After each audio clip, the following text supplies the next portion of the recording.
Sunday. I just had to curtsy because of that, you know. Curtsy. Yeah, excellent. We have a hey. That's my theme music. Hey.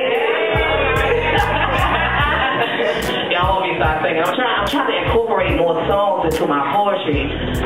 I can carry a note, but you know what I'm saying, it's a totally different thing when you're up here and you're like trying to keep your note and hold your note, not trying to crack and all types of stuff.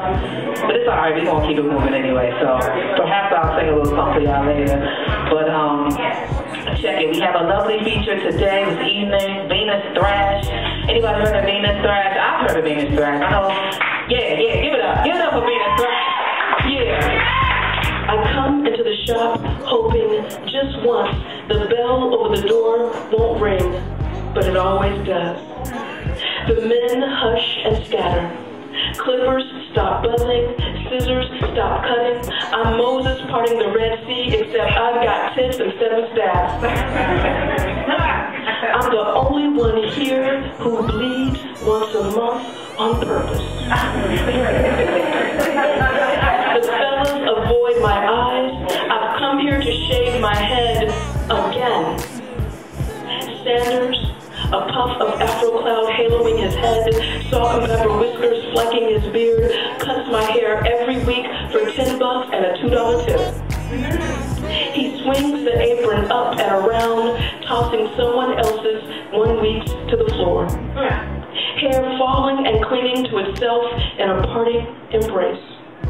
Sanders leans into my ear, asks in deep baritone, same thing. As if after 5 years of me saying, close as you can without skinning, I will suddenly change my mind, ask for a part etched in the middle, a Nike insignia sliced in the back.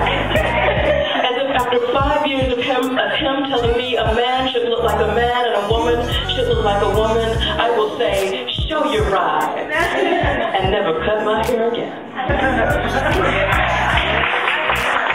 Well, see, we're magnolias, wilted, mistaken for full-blown, spirits killed.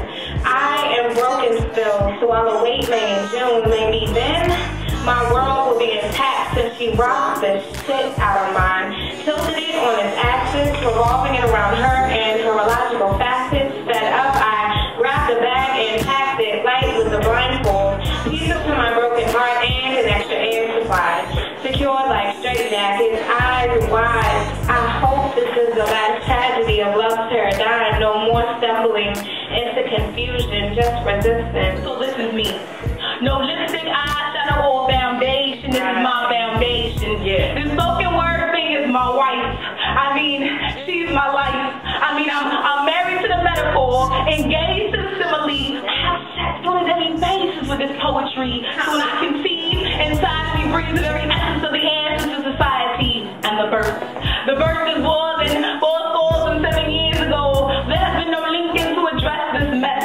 So I have been sent to intercess. Just call me the intercessory of life. No. Better yet, call me the accessory to Christ. Far right oracles of heaven rain down from the spirit. So my lyrics reach your ears. You can't help but to feel it. I'm a writer. Yeah. This I write for stolen moments that should have been free.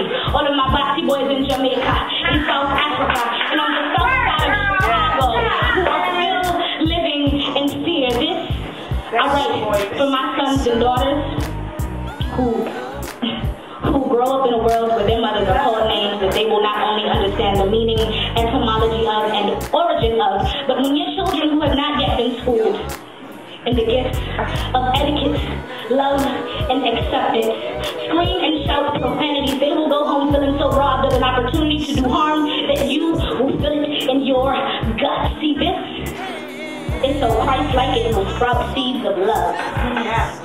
So hold out your hands. Rub them together. Place them over your eyes and see. Because all of this adds up to someone's freedom, PC.